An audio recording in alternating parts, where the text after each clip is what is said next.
I very recently watched the movie that's been on Netflix that all of the conservatives have been, you know, whining and complaining about. Well, maybe not whining and complaining, but they've been sounding the alarm about this movie. It's called Leave the World Behind on Netflix. And this movie has been on my radar for far longer than it's been on the radar for the like conservative crowd who've been saying that, oh, this is predictive programming. Look at this movie that the Obamas co-produced. You know, because this movie is made by Sam Esmail, a guy who, if you guys have followed my streams enough or know enough about my opinions of television, Mr. Robot is literally my favorite show.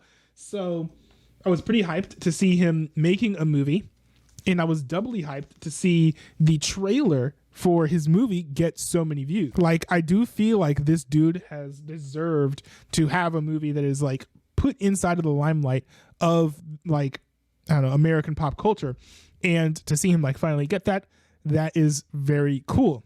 This is not like your typical movie. Let's say that, right? A typical movie will focus on the characters. There'll be character development. Characters will kind of like learn and grow. The characters will start from the characters will start at one point, and then by the end they'll be at another point. You know, as a result of the things that they've had to overcome and things that they've been forced to do, or the things that they chose to do. This movie is not quite like that. What it really is about is what would happen if America was attacked by some sort of powerful force or powerful adversary who understood how to take America down. You know, how would society collapse, and you know, how would people respond to the chaos?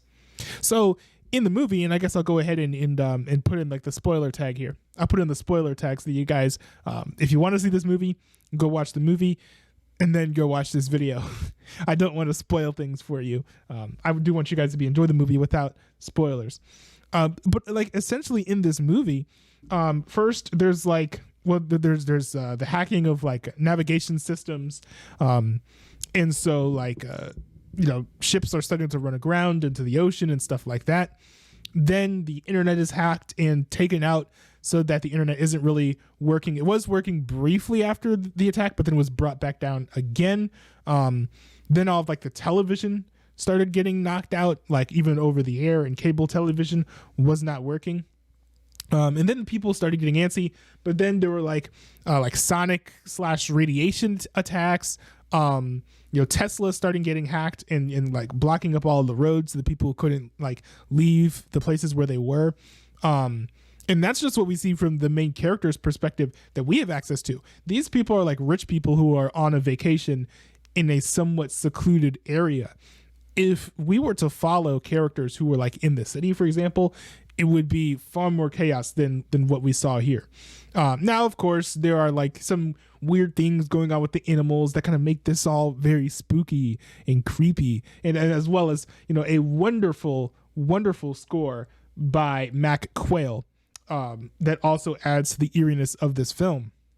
But by and large, I feel like this movie is a somewhat realistic depiction of what could possibly happen if some sort of enemy states such as like China, North Korea, Iran, those types of states attacked America. You know, we've been hearing people talking about how, you know, the hackers could get into our electrical grid and stuff. People hack websites all the time. So it's not really a stretch, the events that happen in this film.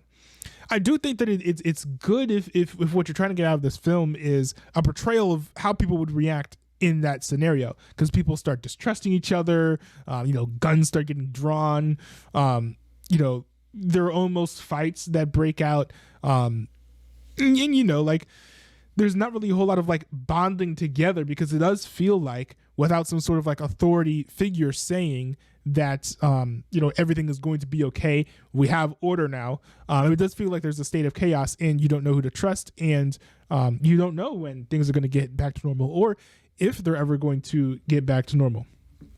In the end, it does get revealed basically that this was an attack done by some sort of enemy group, and that there's some sort of civil war going on at the end, and going on in the United States. And then the camera zooms out and we get to see a bunch of bombs being dropped. We hear gunfire, so presumably people are shooting each other and fighting each other in the city. But yeah, this was the part to me that was kind of curious is that people were freaking out about the movie, specifically conservatives. People were very mad that Obama was, or the Obamas were involved in this film. Now, it's not like they wrote the script or anything, and I think one of the funny things is Sam Esmail made Mr. Robot, which has very similar themes of, how China specifically would take down the United States economy and kind of use that as a way to cripple America as a state. So the idea of Sam Esmail making something about the collapse of the United States is nothing new, really, to him.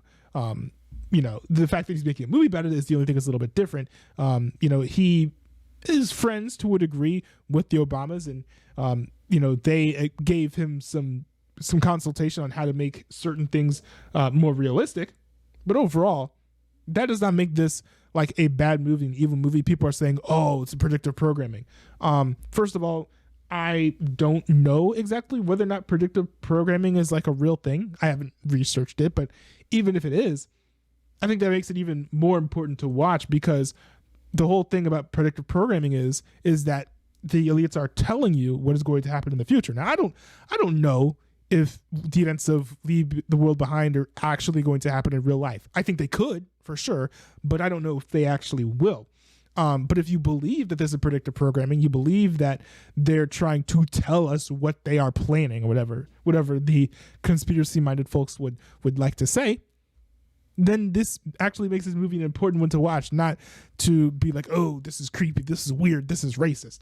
I think it's very, very interesting. There are also some interesting dynamics between the initial family that I kind of wish we had more time to explore. It was very clear that the husband and wife they're very different people, and I think that makes their relationship a bit strained. I kind of wish that there was more exploration of that. There, in the family, there was a son and there was a daughter. The son, I felt like there wasn't really a whole lot to, but the relationship between the son and the daughter also felt relatively hostile. It seemed like two people who didn't really like each other, but they trusted and cared about each other, if that makes sense. I feel like exploring how they got that dynamic and why they speak verbally so nastily to each other would also have been something very interesting to dig into. But unfortunately, this movie is not really about, character development or the characters. The movie is about just like how people would respond. So it's not necessarily trying to put the characters in a position where they would just lay out for you how they arrived at everything how they arrived at all their conclusions, or, why they have the dispositions that they have, which I think is fine. You don't necessarily have to lay that all out there in a movie where, the characters are not necessarily the focus. But in the end, I think because there was so much potential regarding what's going on with the characters, this movie's not quite as good as I hoped it would be. Now, I would still give this movie like an 8 out of 10. But it's not as good as Mr. Robot, for sure. It's not as good as like some other shows and movies that I've seen. But it's still certainly worth watching. If you like the ideas of like a post-apocalyptic film, go watch this movie. If you like, I don't know, like conspiracy theories, definitely go watch this movie. If you like post-apocalyptic Civil War type movies, but you think that they have too much violence, definitely go watch this movie, because this movie would be the perfect one for you. And if you're looking for a movie that has some quite unusual cinematography and some very interesting soundtrack choices, I would say also check this movie out too. Now, I was actually kind of miffed because I missed the initial theatrical window for this film, but frankly, I think that this is not a movie where I would have been like, oh, I'm so wowed by these graphics in the theater. Because it's mostly shots of like inside, outside, not a lot of CGI. There's some CGI towards the end, and I think like interspersed there towards the middle, but even that's like nothing crazy. And it's mostly people walking in and inside and outside of the house and driving down the street. So while I do still wish that I'd seen this movie in theaters, I don't feel like I missed like tons of stuff. So I am overall happy with the experience that I got in watching this film. And I would highly recommend it to anyone who is interested remotely in this type of subject matter.